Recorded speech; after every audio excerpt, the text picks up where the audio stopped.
Okay, and here is the actual observer version of the game. 1, BlackBerry vs Twttr, AHGL Preseason.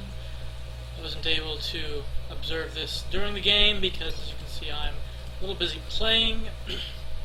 Fortunately, I focused on playing, and it turned out pretty well, I'd say. But then, unfortunately, it wasn't because it had an exciting beginning to the game, just some fairly standard building SCVs and drones for now. One day I will have to think of some exciting alternative to building drones. Maybe a 6-4, maybe playing with the Vespian guys, which I'm sure they're just tickled pink by trying to build a purple extractor on top of them. But we can probably speed up a bit until something exciting happens. Refinery, barracks, the spawning pool. When people start saying things get exciting, we have a 11 over pool, and spawning pool and extractor with Queen. We got really one base play, and we have nothing scouting yet. Wonder what Twttr Fap is doing, but his name probably gives it away. Oh, just kidding. He's starting with a Reaper. A aggressive opening that also gives you a decent early scout without having to sacrifice an SCV. Even if that SCV doesn't die, it's still being sacrificed for some time, and is not mining. So Reaper should find out a lot of stuff. The question is, in time. Roach Worm going up there. A few more Overlords. Some people might recognize what's about to happen. Certainly not Fap though. He's still moving out to scout with that Reaper.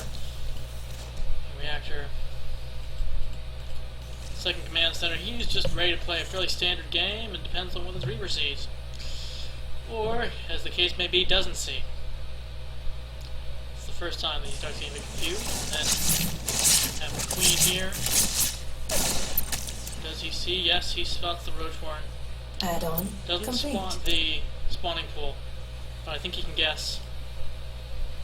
And the lack of a second base means that yes, he can probably guess these two.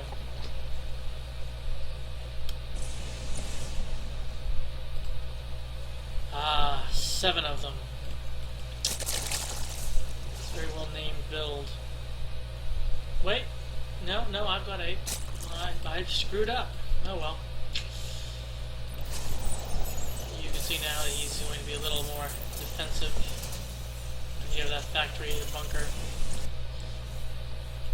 We can move forward for a bit more scouting. Reasonable. May as well find out what is happening. But you need to be very careful and watch very closely, because they can't take too many damages.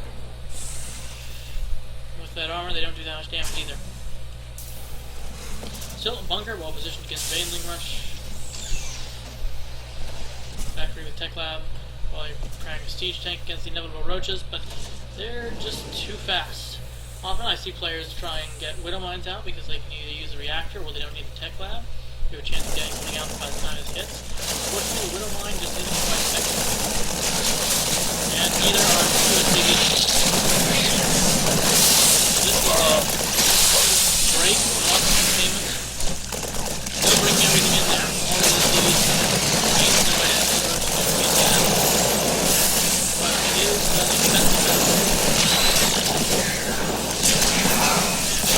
10 workers. Doesn't include a scout, so that's fairly effective for a rush. I'm not sure what that guy was doing. Maybe he felt that he didn't want to misname the 7 Roach Rush, so he should stay back. Seemed effective. We got a bit of a follow-up coming here, but of course there's an expansion behind that to keep this from being just 2 all in. We have 11 workers to 19, 17. Okay. So yeah, the 7 Roach Rush did something. Put on the back foot, not actually precisely winning the game just yet. Expansion will be delayed. Of course, that never seems to bother Terran. They just keep building up in their base and they're fine.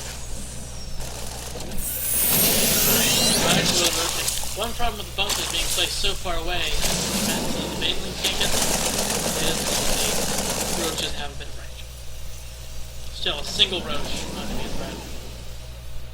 You can just haul up here. Back on the Zerg side, we're droning up.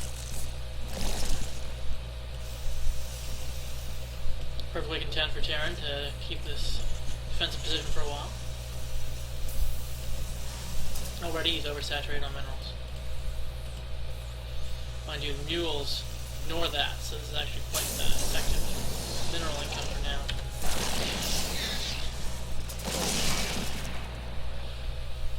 And the siege tank on the high ground makes his defense complete.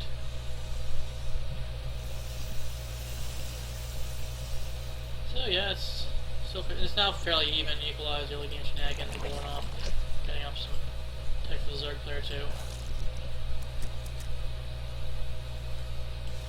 It's actually quite a peaceful state of affairs. Excellent siege tank positioning.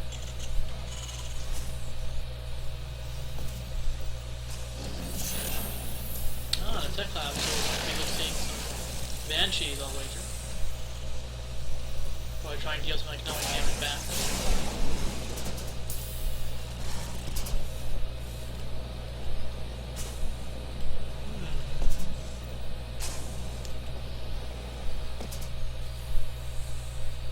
And let's see how long he waits on that. Oh, just one second.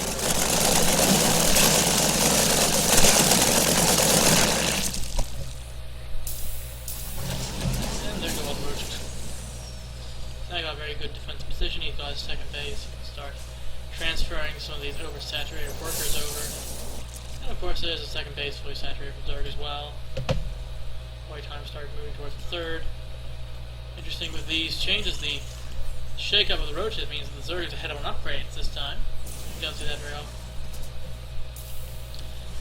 Fap is only just beginning his engineering base while we have both Evo chambers halfway through 1-1. Got Ling, Baneling, looks like the Zerg player is getting a little more standard now. Just scaring his opponent. And there's that SCV transfer we were waiting for.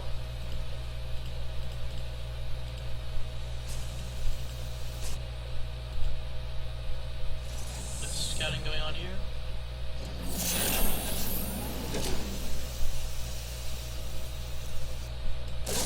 And there's scouting going on here. So just trying to get back to a more regular game. Macro hatch, handling speed, spire. This is all a lot more expected than that opening now. And he sees the spire. He sees the bandit.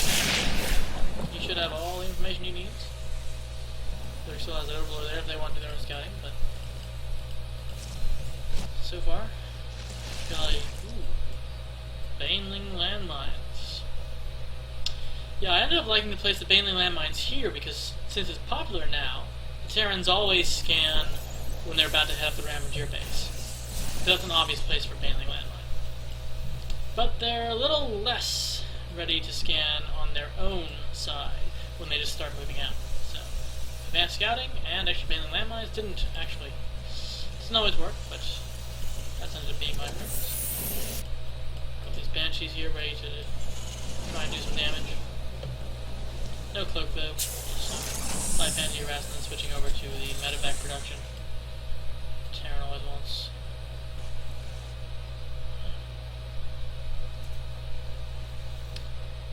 And here we see everyone moving up. Seem to have missed the last banshee attack.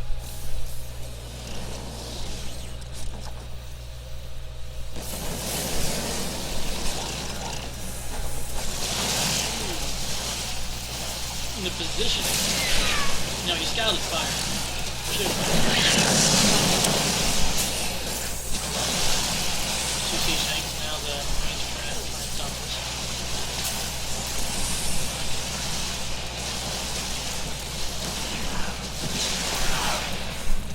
A couple of SCVs and reactors on that. Does he raise the... does he attack now? Attacking at the same time, looking great. Just late enough for the siege tank to get in position. But I don't think that's enough. Mainly, no road rush didn't deal with the next time. That sure did. Zerg ahead by 9 workers. Already taking his third. this lost tab where the Terran player has lost more resources than the Zerg. You don't see that very often. Of course, that's just because I play very aggressive and non-macro style Zerg, but it's all plays more like the other races, in a way. Always throws everyone off.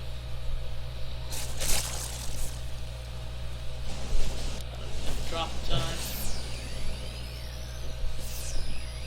End up shortly.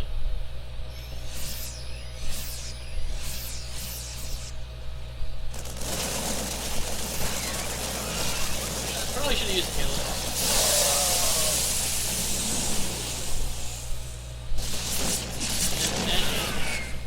Still playing. Didn't manage to take out the EO chambers either. We're still finding that the Zerg player is ahead on upgrades. Got 2-2 just finishing up. No infestation pick, can't get to 3-3 or high very soon. That's one problem, but it looks like there's going to be another big attack, so. Mutalisks. Our Terran player ready for big air assault from that side. Not so defended on this side. So I need to work on that. Almost moving out to expand. Seems to have decided against it.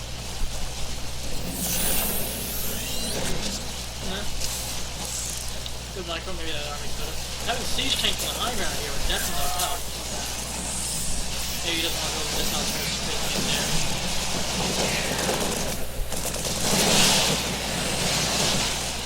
More raiding over there.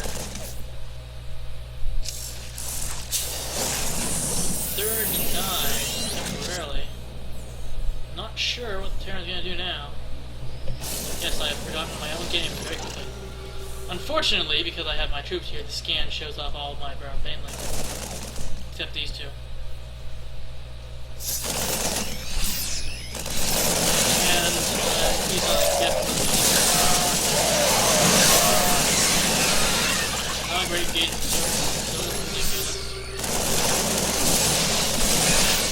So I have most of the banelings again. Not sure if I need to pull back there from the replay cam. Maybe I could continue to test that. Having the upgrade advantage certainly helps. And the siege tanks are pretty far back. So possibly could delay the third longer, but, well, I've already got my own third. I can probably afford to be a little more cautious, and there's the infestation pit to get ready for the next level of upgrades. Interestingly enough, he hasn't even started on his 2-2, so we're still going to maintain the upgrade advantage. Also lacking combat shield. Never finished this barracks. That was probably the one that was going to do combat shield. Widow mine there. Turrets are starting to get that air defense ramped up again in case a big flock of Mutalisks comes by. And there's the 2-2. Critical upgrade. Made a great target of opportunity there. Probably thought I couldn't see the SCV just piling up and raising it. Alright, I only got one in the engineering base, so that's going to delay his attack. Here we have the attack without medevac support. It's actually fairly good. Well, maybe not. But medevac and upgrades that really allow the Bioball to endure endless swarms of Zerglings. Small swarms. Well, you can see why they'd have trouble.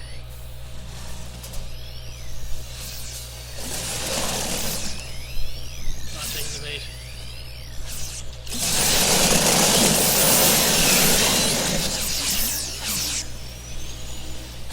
One problem for a bait is all your time trying to get epic confidence instead of actually playing the game right.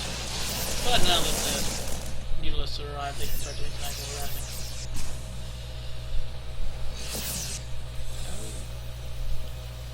But they're ready to go. Pulling away from the side a little too quickly, as you can see. We're getting a lot more economic damage happening. 57 workers killed. That's a lot of workers. The other guys almost had 36 to 59 workers.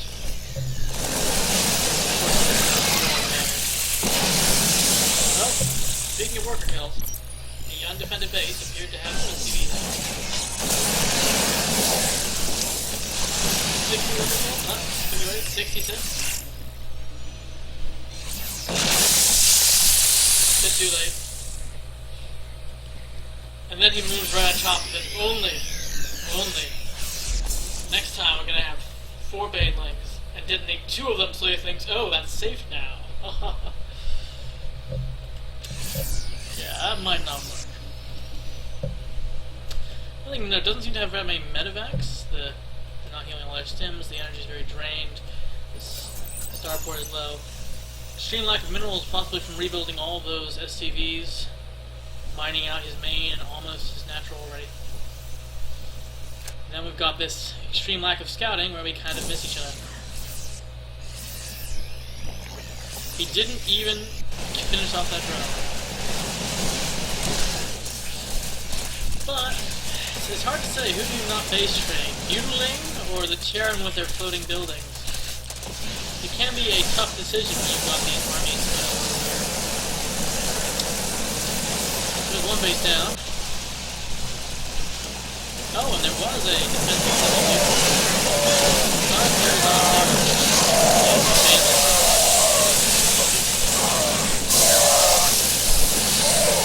this place is great. Flip, crew gone. Needless left. Zerlings left. Ripping this base bar, this base, gone down. Nice to have a look down there. Just waiting army again. Zerg army, just cannot decide where to go. Battle resistance in that base is pretty fleeting.